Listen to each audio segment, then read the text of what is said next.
Bismillahirrahmanirrahim, kita lanjutkan ke habitat ya.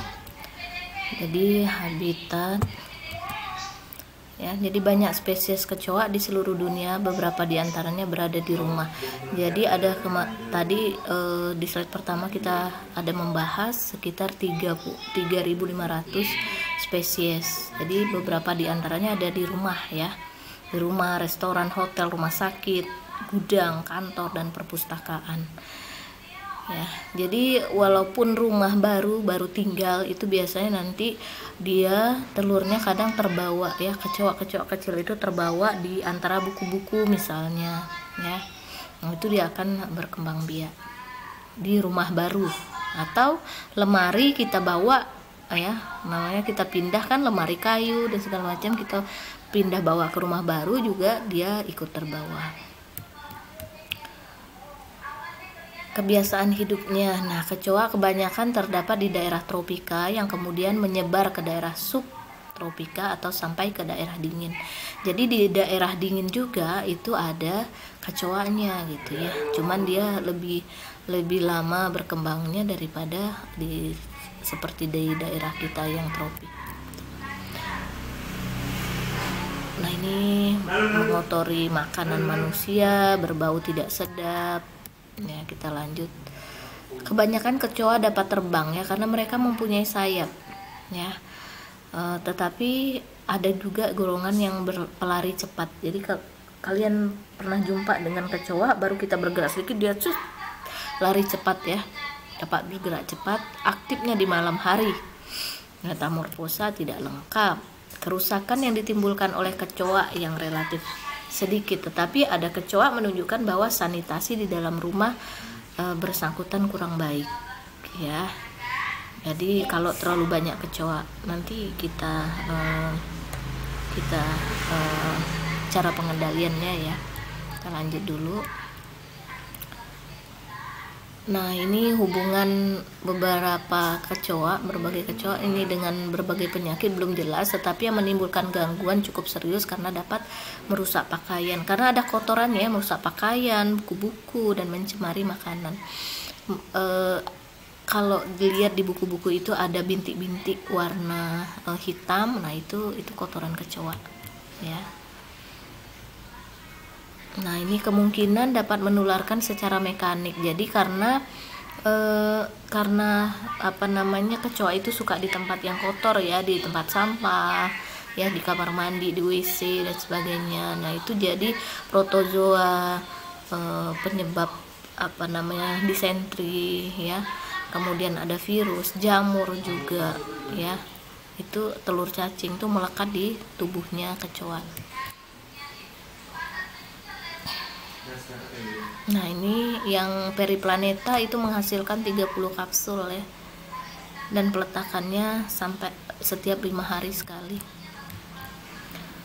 Tiap kapsul telur periplaneta rata-rata isinya 24 telur ya, yang menetaskan rata-rata 20 nimfa dan 10 ekor diantaranya dapat mencapai stadium dewasa. Jadi sebenarnya dia ada juga musuh alaminya ya, serangga lain itu semisal kadal atau cicak lah kalau di rumah kita ya, itu musuhnya. Nah, ini hasil pengamatan di laboratorium menunjukkan bahwa seekor periplaneta americana betina ada yang menghasilkan sampai 86.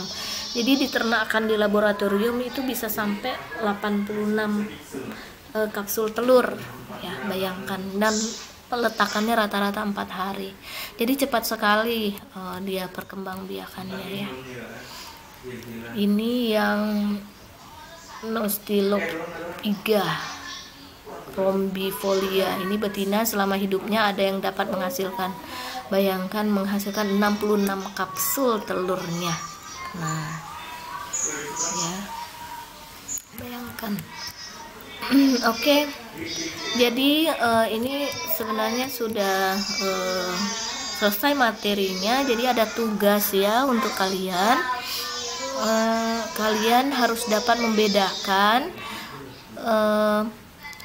kecoa jantan dan kecoa betina ya.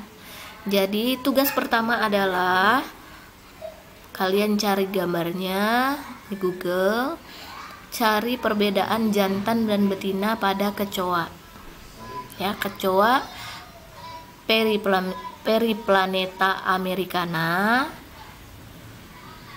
kemudian yang germanica, ya. Jadi ada dua, Periplaneta americana dengan yang germanica itu kalian bedakan yang jantan dan yang betinanya seperti apa. Itu tugas untuk kecoa, ya. Tugas pertama di minggu ini. Nah, tugas yang kedua adalah kalian mencari perbedaan lalat jantan dan betina. Berikut gambarnya ya.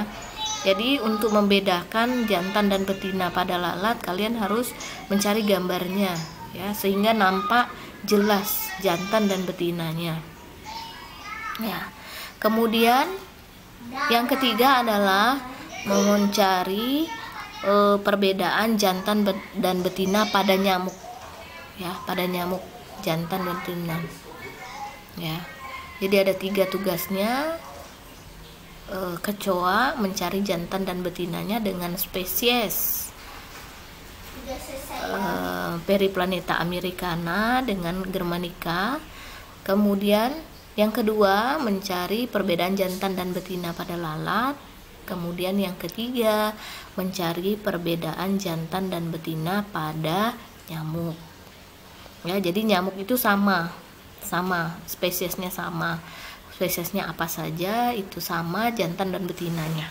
Ya, untuk perbedaan jantan dan betina.